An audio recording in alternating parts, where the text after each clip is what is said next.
du coup, la dernière fois, attendez, cinéma. La dernière fois, on avait maté la première vidéo de G1000 sur le béton magique. Je vous invite à aller voir. Je sais pas si la capsule a pas dû ressortir sur YouTube. Ou aller voir la rediff sur Twitch. Donc voilà. Et donc pour ceux qui n'étaient pas là, c'était en gros ouais un. Non, en fait, j'allais faire une vanne, mais en fait, c'est vrai, c'était vraiment du béton magique où en gros, il faisait une prière dessus. Il rajoutait quelques trucs chelous, du colorant bleu pour faire comme de la l'eau bleutée. Voilà, de l'eau bleutée. La cristalline bleue. La cristalline bleue. Et après, il vendait ça à l'État français qui s'en servent pour faire des éoliennes et des trucs comme ça. Donc en gros, nos impôts servent à acheter du béton magique. Il va en reparler. Ah. Au début de la suite de la fin. Non. Tu vas pas t'en sûrement faire un résumé. Allez, c'est parti. Pas vu ma dernière vidéo, faites demi-tour et allez d'abord la regarder parce qu'ici c'est l'épisode 2. Et vu qu'ils Dans étaient la avec nous, précédente ils l'ont vidéo, je concluais en vous disant que si ce liquide bleu absurde, si cette arnaque ésotérique était utilisée sur certains chantiers d'éoliennes en France, c'était notamment parce que des préfectures et des chambres d'agriculture obligeaient parfois les sociétés de construction d'éoliennes à avoir recours à l'expertise bullshit d'un géobiologue. C'est en tout cas ce que m'a dit au téléphone une ingénieure qui travaille dans l'éolien. Et c'est ce que quelques documents que j'ai retrouvés semblaient indiquer. Mais certains ont douté de ça, et c'est normal. Ouais, moi aussi, j'en mets déjà, mais ça crasse souvent dans cette direction, et donc j'ai pas suffisamment étayé cette thèse. D'ailleurs, buvez-en, aujourd'hui, ça ouvrira beaucoup vos chakras. J'ai continué l'enquête, j'ai reçu aussi pas mal de témoignages et pas mal de documents, malade, ça donne donc la je vous propose de vous plonger dans tout ça. Désolé d'avance, cette vidéo ne sera pas très travaillée sur la forme, mais regardez-la jusqu'au bout, je pense que ça vaut vraiment le coup.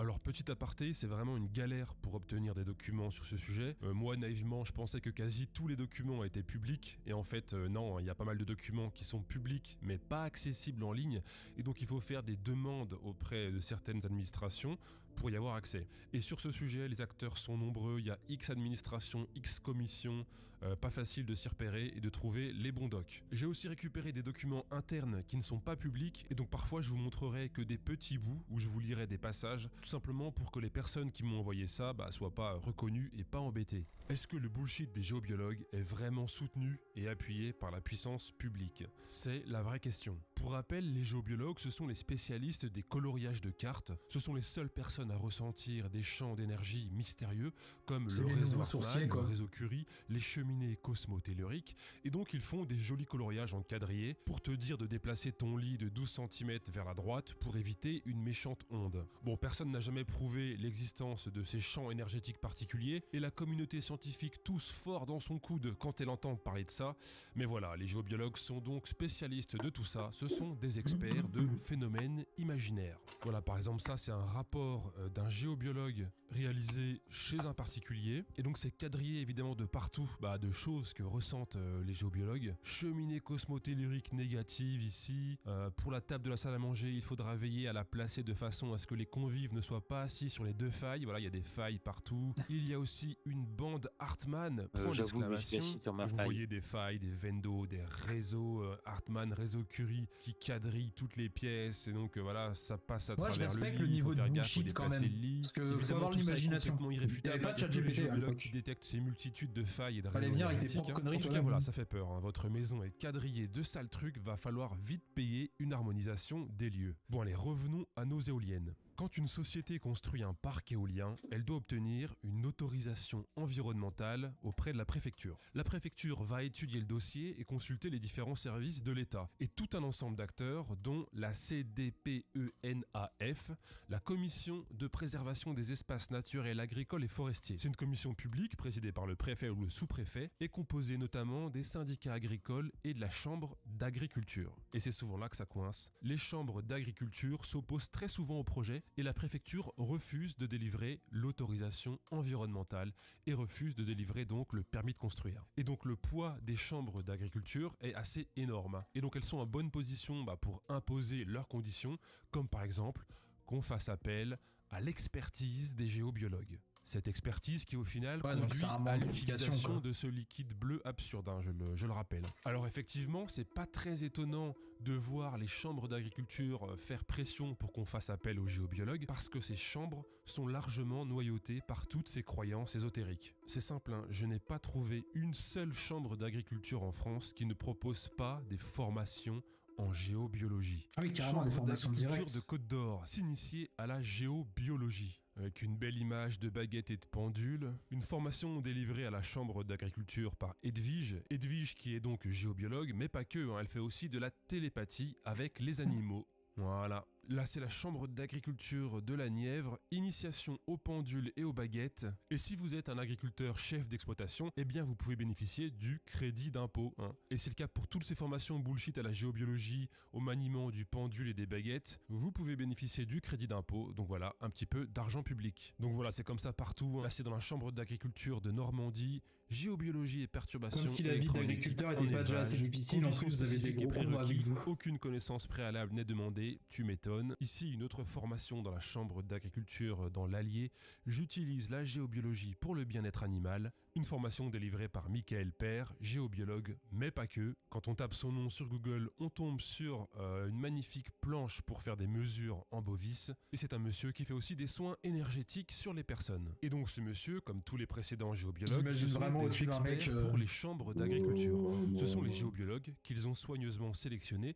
Et donc quand la préfecture ordonnera une expertise géobiologique d'un projet de parc éolien, eh bien il y a de grandes chances que la chambre d'agriculture propose leur thérapeute énergéticien télépathe animalier. C'est magnifique. J'ai rien dit. Je rappelle que les chambres d'agriculture sont des établissements publics, hein, financés par de l'argent public. Argent public qui sert donc en partie à organiser ces formations avec des géobiologues extérieurs aux chambres, mais argent public qui sert aussi parfois à salarier en CDI des experts. Et peut-être qu'un jour j'aurai la chance de gagner beaucoup d'argent et de me payer beaucoup d'impôts. On a d'impôts. par exemple la chambre d'agriculture des Pays de la Loire qui salarie la géobiologue Stéphanie Leduc, qui est notamment payée par les finances publiques pour enseigner les bases de l'utilisation d'un pendule. Découvrir les bases de l'utilisation d'un pendule, fonctionnement du pendule, fonctionnement des énergies, émissions, réception. Est-ce que je me casse les couilles à repasser un bac avec le CNED, j'aurais dû faire ça. La physique quantique au pendule dans une chambre d'agriculture. Dans cette même chambre d'agriculture, on a aussi Olivier Ranchy, géobiologue salarié également. La gueule de la mission locale quand tu leur demandes de financer ça. Hein. Donc là, je vais mettre un drapeau. Si le cours d'eau vient comme ça, ça va me pousser derrière. Si le cours d'eau vient comme ça va me pousser devant. Donc je déverrouille les genoux, je me détends et en fait je vois que je pars devant. Et donc à cause de mon bide. Je passe devant. Dire profondeur de ce cours d'eau de 5 en 5 et quand elle va trouver la profondeur du cours d'eau, en fait, mes baguettes vont se fermer complètement. Donc profondeur de ce cours d'eau de 5 en 5. 5, 10, 15, 20, 25, 30, 35, entre 35 et 40. 5, 6, 7.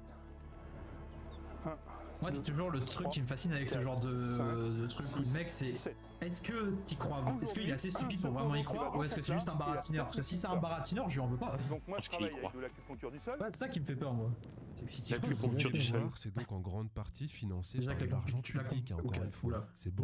Dans un autre genre, voilà un bel exemple de gaspillage d'argent public. Ce que vous êtes en train de regarder là, c'est une démonstration de kinésiologie. Ah la vache, diagnostiquer un problème chez une vache et la soigner ensuite avec les énergies. La professeure se trouve à gauche et elle a demandé à une élève, celle qui est à droite, de toucher la vache pour servir de pont énergétique.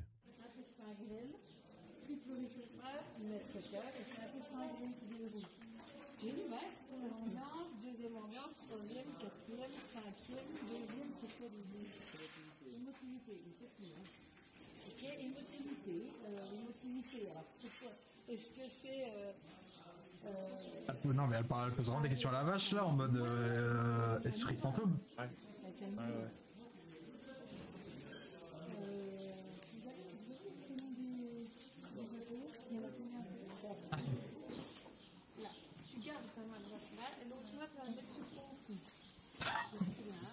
La méthode con.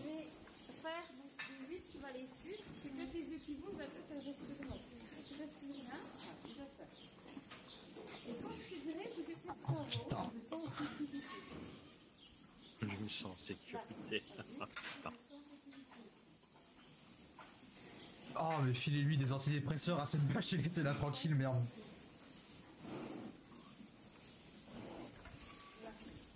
La pauvre vache, elle est mettre, mais qu'est-ce qu'ils font complètement bullshit est délivré au CFPPA de Montmoreau dans le Jura. Les CFPPA, ce sont des centres de formation professionnelle et de promotion agricole.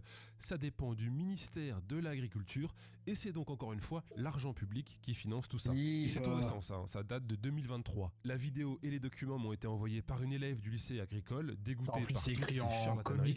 Et voilà d'ailleurs ce qu'elle m'écrit. Par exemple, le lycée agricole de Montmoreau, où j'ai passé une année de formation, enseigne très sérieusement la biodynamie aux futurs viticulteurs, mais aussi la kinésiologie aux futurs éleveurs pour soigner leurs animaux. Évidemment, le recours à la géobiologie est aussi fortement conseillé aux futurs agriculteurs pour assainir leurs bâtiments d'élevage, leurs maisons et leurs champs, malgré les sommes colossales que demandent ces professionnels, car ce sont des investissements qui valent le coup. Sans oublier évidemment l'homéopathie et autres systèmes de dynamisation de l'eau que des commerciaux vendant ces produits viennent conseiller aux élèves au détour des cours sur l'alimentation des animaux qu'ils dispensent. Comment tu restes en classe pendant une heure pour ça, quoi? L'agriculture est truffée de pseudosciences et de professeurs au conflit d'intérêts véreux. Comme quoi les chambres d'agriculture utilisent vraiment l'argent de nos impôts à bon escient dans tous les domaines. Des géobiologues salariés dans les chambres d'agriculture, des kinésiologues dans les lycées agricoles. Franchement, j'ai hâte que l'éducation nationale embauche des médiums pour que les collégiens puissent communiquer avec Napoléon et le général de Gaulle. Bon, revenons encore une fois à nos éoliennes. Est-ce qu'il y a vraiment des documents qui prouvent que certaines préfectures suivent les recommandations des chambres d'agriculture et obligent les sociétés à consulter des charlatans géobiologues? Alors personnellement, j'ai récolté pas mal de témoignages de personnes qui bossent dans l'éolien et qui me le disent. Mais il y a mieux. J'ai par exemple trouvé ce document. Un rapport parlementaire qui date de 2021, l'impact des champs électromagnétiques sur la santé des animaux d'élevage. Et voilà ce qu'on peut y lire, page 69. Et donc c'est le rapporteur qui s'exprime ici. L'un d'entre vous a évoqué la nécessité d'une politique de prévention lors de la construction de nouveaux bâtiments. Ceci figure dans les préconisations. Le préfet de Loire-Atlantique demande ainsi déjà que, pour toute installation d'éoliennes, un géobiologue soit mobilisé en amont. Il faut le choper, le préfet de Loire-Atlantique, et de proposer qu'un travail similaire soit effectué lorsque l'on envisage de créer de nouveaux bâtiments agricoles. Voilà, donc c'est écrit noir sur blanc dans un rapport parlementaire en 2021. Mais surtout que c'est que lui, il doit avoir des intérêts derrière, quoi, ça pire. Didier Martin obligeait déjà les entreprises de l'éolien à avoir recours à un géobiologue. Moi, je confirme, et le préfet actuel, Fabrice Rigoulet-Rose, semble continuer dans cette direction, étant donné que les témoignages que je reçois confirment on dirait des ex-agents de l'URSS. C'est vraiment la même recours au bullshitter.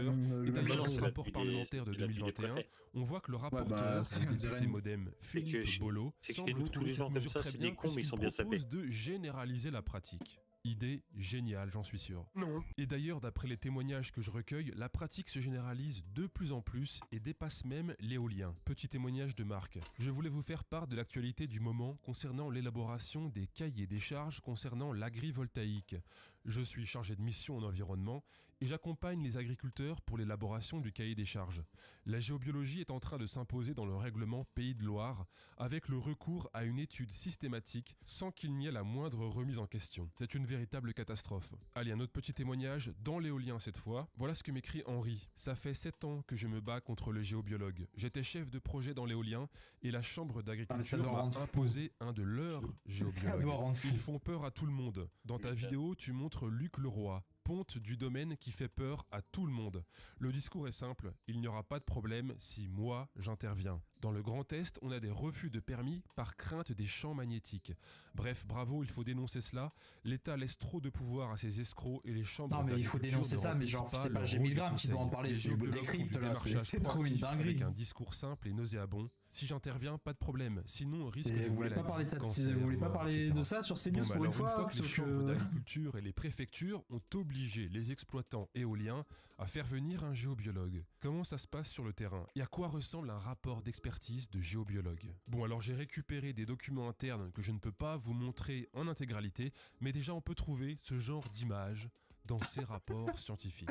Donc voilà, c'est une image dans un rapport officiel professionnel d'expert avec le géobiologue qui présente lui-même son expertise. Donc voilà, lui c'est le professeur Tournesol. Et donc voilà, on a les réseaux Curie, les réseaux Grand Diagonale, les Vendo. Et donc on a un cochon, évidemment, qui doute du pouvoir du géobiologue.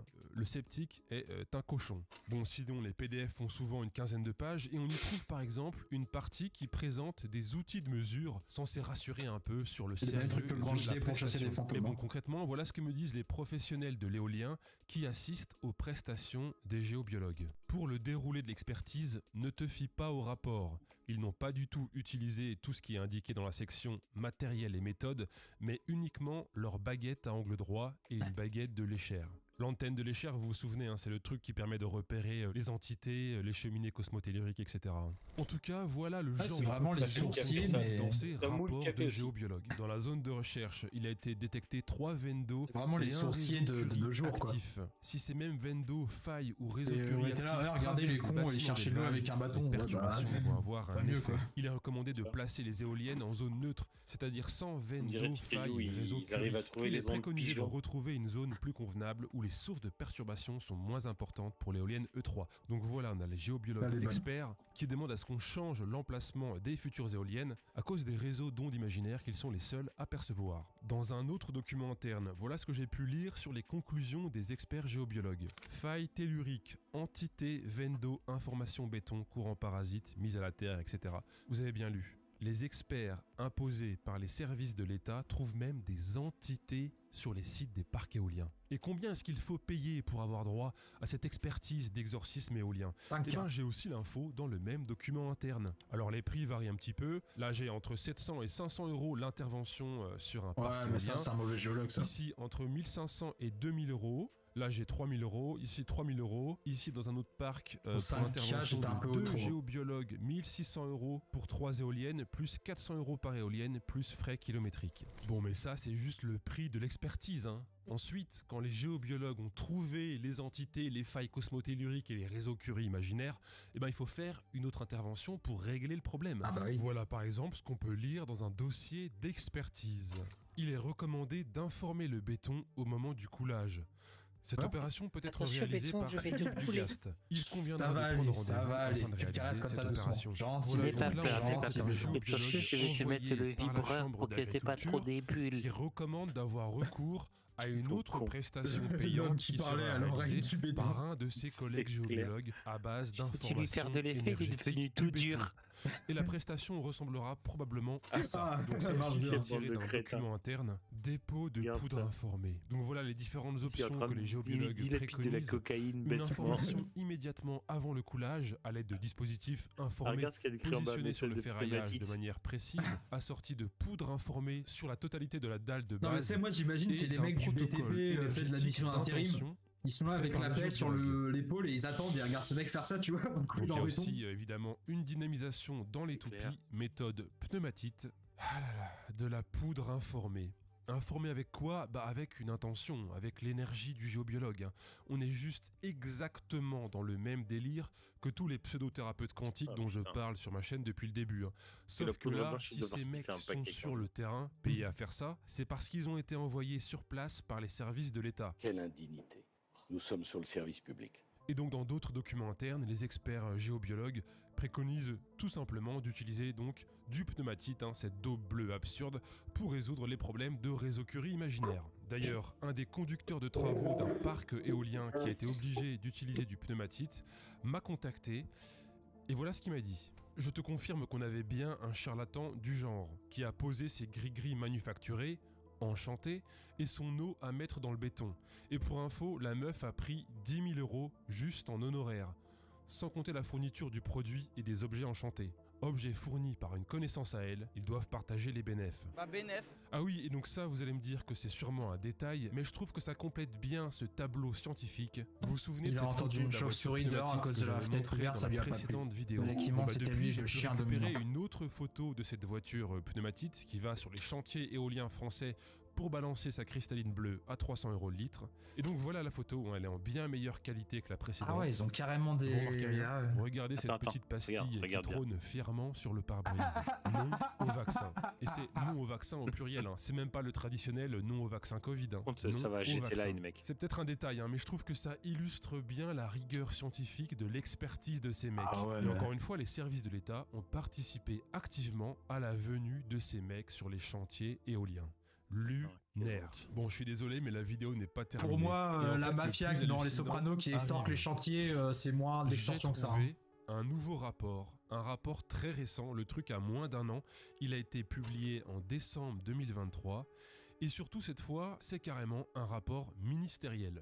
Caractérisation de l'impact sur les activités d'élevage des antennes téléphoniques, installations électriques et éoliennes. Un rapport commandé donc par le ministère de l'Agriculture. Un rapport étrangement assez favorable à l'expertise des géobiologues. Je vous en lis quelques passages. Le rapport propose enfin plusieurs voies de recherche afin de mieux appréhender les facteurs pouvant contribuer à d'éventuelles perturbations des élevages exposés. Suggère de ne pas rejeter systématiquement certaines approches du vivant comme la géobiologie et invite à un meilleur partage des connaissances entre organismes de recherche et ministères. Si l'exploitation chiffrée de l'enquête menée durant l'été ne peut être considérée comme répondant à des critères scientifiques classiques, compte tenu de son déroulement, le nombre et la nature des références à la géobiologie qui en ressortent doit interpeller le monde de la recherche. La géobiologie pourrait même être le cœur du sujet, selon Philippe Bollot, rapporteur de la mission de 2020 mentionnée plus haut. Aussi, et en complément des mesures que nous préconisons au paragraphe 2,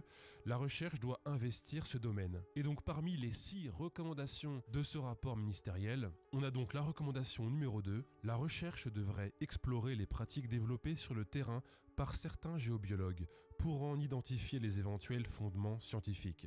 Et la géobiologie est même le sujet de la conclusion du rapport. La dernière phrase de la conclusion, ça parle encore de la géobiologie. La géobiologie reste néanmoins largement décriée par un bon nombre d'organisations scientifiques qui refusent de s'y intéresser.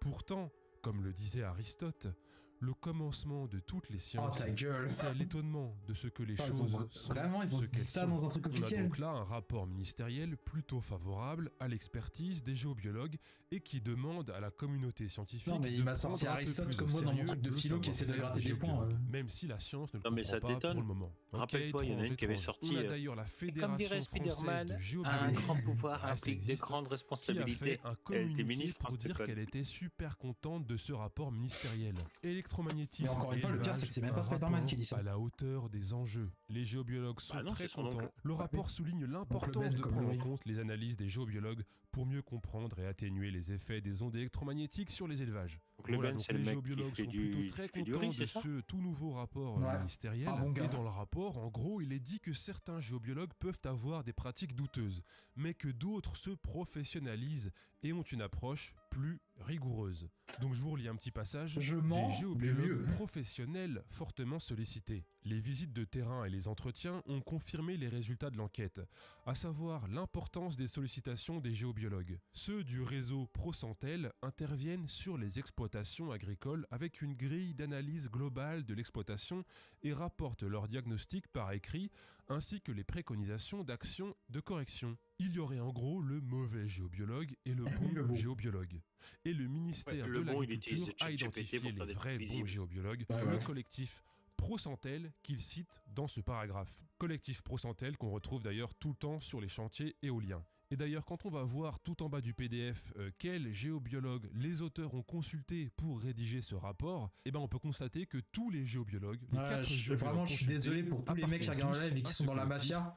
Vous avez choisi la mauvaise voie. Ce sont eux les experts, les géobiologues rigoureux que la communauté scientifique devrait prendre un peu plus au sérieux. Je vous propose donc sans attendre d'aller voir un peu les géobiologues qui sont dans ce collectif ProSantel. Ils sont ici donc les 13 experts identifiés comme sérieux par le ministère de l'Agriculture. Alors tiens, on retrouve par exemple Luc Leroy, vous savez, l'expert qui mesure le taux vibratoire des maisons avec son pendule à distance et sur photo. C'est vrai que tu pourrais être prendre une meilleure photo. Et puis avec le pendule, et je vais mesurer le taux vibratoire de la maison. On a aussi Jean-Marie Devimeux qui ressent les mauvaises énergies en les captant avec sa main. Normalement. Alors, je vais le faire aux baguettes parce que au pendule. Donc je garde la main pour pour capter. Ça, c'est de la radiosaisie. Tout le monde est capable d'en faire. Hein. Tac, on s'aperçoit que mes baguettes se tournent, se croisent, et donc ça exprime que mon corps est mal à cet endroit-là. On a aussi Yann Gilbert, qui est un spécialiste des réseaux imaginaires Hartmann et Curie, et qui analyse tout ça à distance par téléphone. Bon après, pour l'harmonisation du jeu, il se déplace quand même avec son pendule équatorial. On a Guillaume Carré, qui a une société qui réalise des soins énergétiques et des guérisons chamaniques. Okay. On a Alain Lebaille, qui intervient à distance ou sur place, et qui a accès à beaucoup d'informations tant dans les énergies subtiles, dans le paranormal que sur les plans physiques. Alors j'ai cherché un peu, et en fait je peux dépanner aussi. Multitâche. Donc voilà les compétences du géobiologue. Donc il est aussi énergéticien, guérisseur, magnétiseur. Il fait du reiki, de la relaxation, de la sophrologie. Et il propose également des séances d'éveil quantique et d'alignement quantique. Albert, qu'est-ce que t'en dis ? Dans ce collectif de géobiologues experts, on a aussi Antoine Béteau, un géobiologue qui se dit aussi énergéticien et qui organise avec sa société des stages pour découvrir les fontaines miraculeuses et le potentiel de guérison de celles-ci, ainsi que des stages pour découvrir la magie vibratoire. On est vraiment retourné au niveau de la fontaine de Jouvence, là, vraiment. Géobiologie sacrée, on a retourné à ce niveau de moyen-âge, de bâtisseurs, alchimie. Bref, que des scientifiques, que des experts. Il va y avoir des mecs qui vont arriver en ville maintenant avec des fioles de potions magiques pour soigner tout et n'importe quoi. La référence en matière de géobiologie pour le ministère de l'Agriculture, on a aussi René Jaouan, qui est particulièrement sollicité pour des problèmes en lien avec les phénomènes sensibles et paranormaux et qui a été formé à la méthode École Olive-Roy. Et la méthode Olive-Roy, accrochez-vous, c'est ça. Là, on est dans ma salle, dans ma petite salle de musique, puis de temps en temps, je joue des percus avec les copains, et un soir, il y a un dragon qui est venu nous voir. Il nous a dit, moi, je peux vous apprendre un rythme. Ah, file le contact du Dilos, je veux le même LSD, mec. Donc, c'était un rythme assez simple. Puis il m'a expliqué que ce rythme-là, c'était un rythme qui appelle les dragons. Ouais, non, ça c'était de la bonne. C'était des champis. Et après, il a fini par fait tourner. Voilà. Il y a un dragon. Et là, c'est pas juste du shit. Là, on est au-dessus, là. C'est Sylvain Durif, sort de ce corps. Là, c'est les champis. Ici, il y a un phénomène. Sylvain Durif est moins flippant parce qu'il est tout seul dans son délire, c'est juste un taré, tu vois. Là, c'est. C'est clair. C'est une colonne d'énergie, un point qui sort du sol et puis qui tourne en spirale. S'il y a un vortex, s'il y a un phénomène géobiologique là. Le truc, c'est que tu prends cet extrait. Tu pourrais mettre de la musique. Ouais, voilà, ça pourrait être un sketch. Genre, ça pourrait être un truc des tuches, je sais pas. Aussi, je cherche un peu à côté. Oui, ça fait un peu clip aussi, oui. Ah, ça, il a la gestu, de la Macarena. De la Macarena. Du monde des tectoniques. Macarena. Aïe. Donc là, c'est un petit être qui fait 30 cm de diamètre. Voilà, me dire qu'il y a un gnome invisible devant toi là qui est comme un nain. Là, il me picote un peu les doigts quand je le touche. Je vois une échelle. Là, il y a un nain du Mordor là. Il est en train, c'est Gimli. Il est en train de me battre avec sa hache. Là-bas, je vois Sauron avec l'anneau. C'est un géobiologue connu qui est spécialiste des mondes invisibles et donc expert. Ah ouais, non, le Nord, moi aussi j'en veux. Pour l'instant, j'ai pas réussi à trouver aussi fort. Donc en fait, l'exercice va consister à ce que chacun trouve un esprit. Quand on vous dit que certaines drogues dures ça peut avoir des effets à long terme, on vous a pas menti, en fait attention à vous. Ou nymphe. On va lui dire, si tu t'appelles Gary Chigo, est-ce que le nain avec ton fils? On va voir s'il bouge. Bah oui, il a bougé, il est là-bas. Ah, il a bougé. Donc c'est bien ça. Ça c'est génial, pour confirmer, parce que quand on reçoit un truc télépathique, on n'est jamais sûr que c'est pas son imagination qui a... Bref, ce géobiologue-là, membre de Procentel, il a aussi été formé à la détection des dragons et des gnomes, donc que le ministère de l'Agriculture se rassure, il s'agit bien d'un géobiologue sérieux et rigoureux comme le rapport le laisse entendre. C'est impressionnant, hein, le travail de la haute administration française. Bon, les dernières petites cerises sur le gâteau. Ouais, il reste encore un truc à dire. Ce récent rapport ministériel a été rédigé donc par 2 inspecteurs généraux sous la tutelle du ministère. On parle de la très haute administration, hein. Ils sont directement nommés par le président de la République ou par le Premier ministre. Bon bah j'étais obligé de fouiller un peu quand même du côté de ces hauts fonctionnaires qui ont rédigé ce rapport. Bon et bien l'un des deux, Dominique Tremblay, c'est un ancien agriculteur de Loire-Atlantique, un département où le bullshit des géobiologues bat son plein, un pur hasard. C'est aussi un ancien maire d'une petite ville qui s'était fait remarquer en votant une mesure anti-ondes en 2021. Un pur hasard. C'est aussi un géobiologue. Ah non. Un pur hasard, du coup, qu'il rédige un rapport ministériel favorable aux géobiologues. Quelle indignité. Comment t'arrives à ce stade de pouvoir? En fait, il existe une entreprise privée avec ce niveau de réflexion, Géobios, qui se présente comme l'école française de géobiologie et qui vend des formations de géobiologues. Des formations bullshit à base de sylvothérapie, c'est quand on se soigne avec les arbres, à base de réseau Curie et de réseau Hartmann, à base de cheminées cosmotelluriques, d'influence délétère de la Lune, de perception extrasensorielle et de protection contre la 5G. Et on va jusqu'à vous enseigner la détection... Pourquoi la 5G en plus? Ça se compte à la 4G, la 3G, ça marche aussi. De cette école bullshit, on trouve Dominique Tremblay, promotion 2017.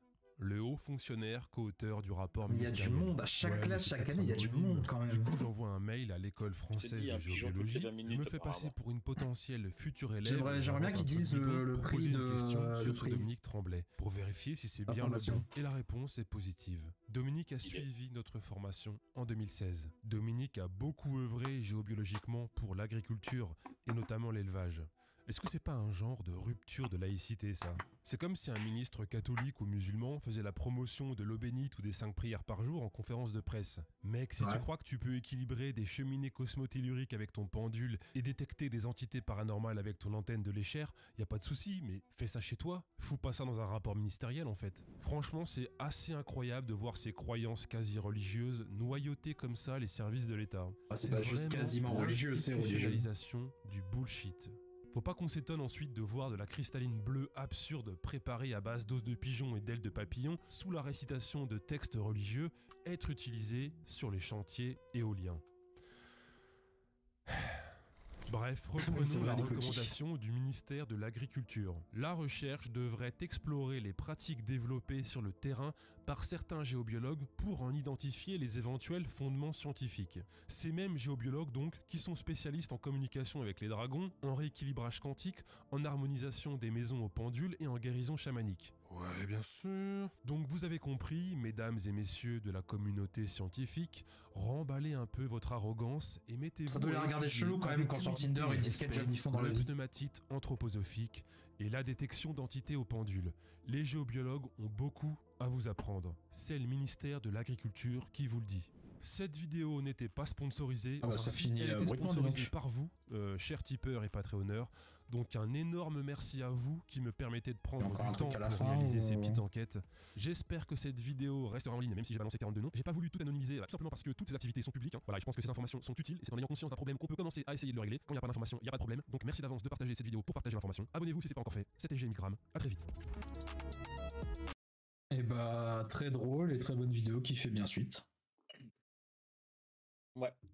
Ça me fait chier, c'est l'argent public qui pourrait servir à bien d'autres choses. Ouais, c'est toujours ça le problème. Hein.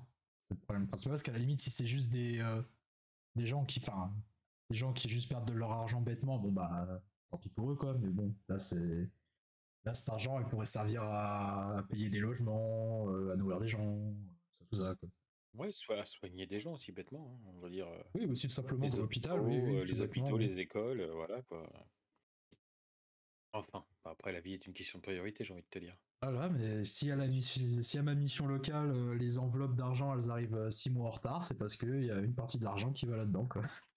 C'est ça, toutes les belles éoliennes en fait, elles ont été équilibrées. Dans la même veine, je t'ai envoyé une vidéo